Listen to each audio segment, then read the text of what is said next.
ভালো করে পরিষ্কার কর, ভালো করে পরিষ্কার কর। হ্যাঁ হ্যাঁ ওকে। আজকে আমাদের হচ্ছে বই গুছানোর দিন। অলিরানির এক্সাম শেষ হয়ে গেছে আর আজকে সেরকম আমার কোনো কাজ নেই, রান্নাবান্নাও হালকা ফুলকাই হবে।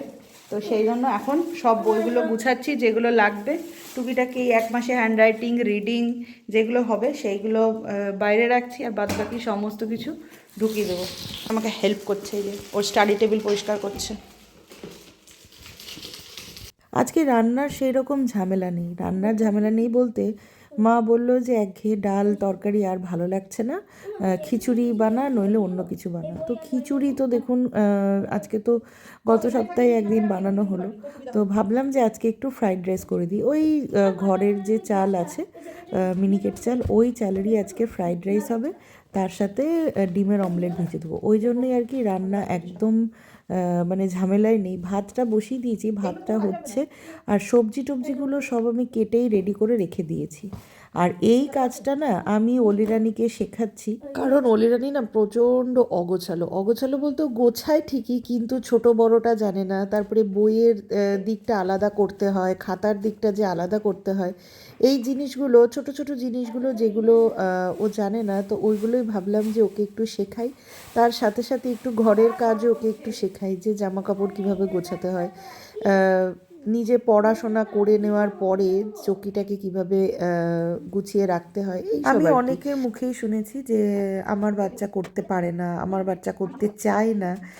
পারে না বলে জীবনে আমার মনে হয় না কোনো কিছু আছে। মানুষের দ্বারা, চেষ্টার দ্বারা সবই পারা যায়।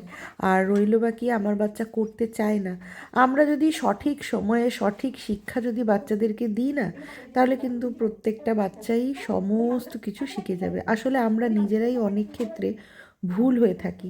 আমার বাচ্চা পারবে না, আমার বাচ্চা বয়স হয়নি। হ্যাঁ, এই জিনিসগুলো করতে করতে মানে যখন ওর এজটা সত্যি ওই জিনিসটার ওপরে হয় আর কি, তার অনেক পরে গিয়ে আমরা সেই জিনিসটা ওদেরকে শেখাতে যাই। তো তখন সেক্ষেত্রে অনেকটাই লেট হয়ে যায়, তো তার তখন সেই জিনিসটা নিয়ে ইন্টারেস্ট থাকে না। যেমন ঘর গোছানোতে আমার অলির কিন্তু খুব ইন্টারেস্ট।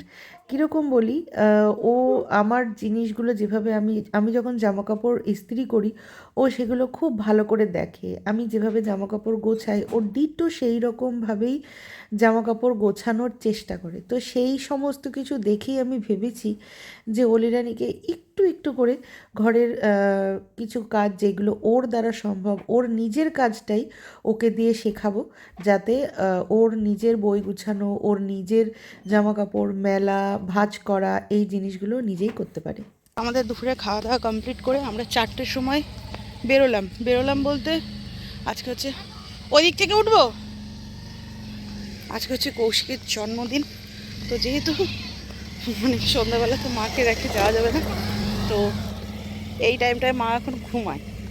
হ্যাঁ, 4টে থেকে একদম 6টা অবধি মা উঠবেও না, কিছু লাগবেও না। তো এই সময় আর কি আমরা কেক কাটিয়ে নিয়ে আসবো। সন্ধ্যের কাজটা আমরা অন্য দুপুরবেলায় যাচ্ছি করতে। চলো।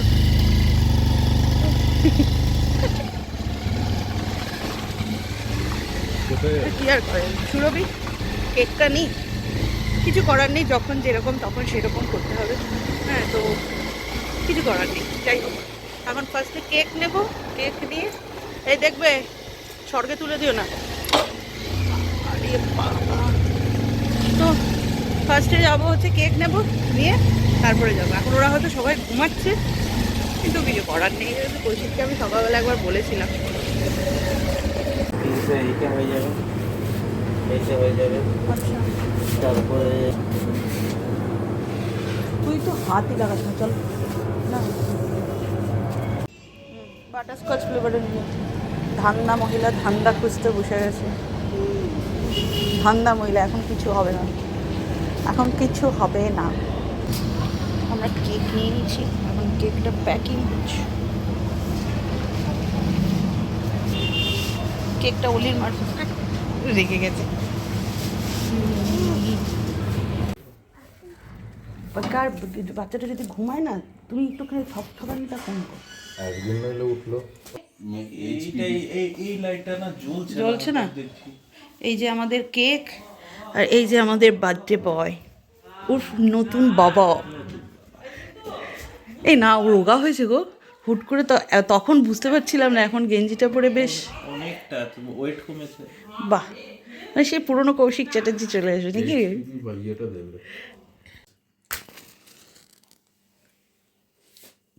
দেখ তো বাবা, এটা কি জ্বলবে?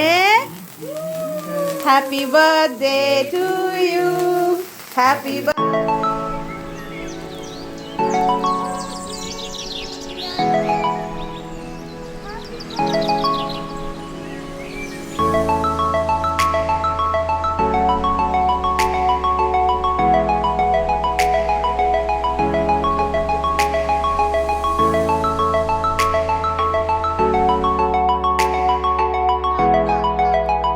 আচ্ছা, ওদের বাড়ি থেকে এসে গোটা সন্ধে একটা ভিডিও শ্যুট করলাম। কিছু জামা কাপড় ছিল যেগুলো দুপুরবেলায় কাচা হয়েছিল, সেগুলো গুছিয়ে গাছিয়ে রেখে এখন গেট রেডি শ্যুট করার পরে যে কাজগুলো থাকে সেইগুলো করছি। শাড়িটা আবার গুছিয়ে গাছিয়ে জায়গাটা জায়গায় রাখা, ক্রিম ট্রিম, তারপরে যা যা ছিল জুয়েলারি, সমস্ত কিছু গুছিয়ে জায়গাটা জায়গায় রেখে দিচ্ছি। এই যখনকারটা তখন যদি করে নেওয়া যায় তাহলে আর পরে অগোছালো হয় না। আর আমি ওই আগে রেখে দিতাম, ওই জন্য না পুরো অগোছালো হয়ে যেত। তো আজ করি কাল করি করতে করতে প্রচণ্ড ল্যাদ লাগতো।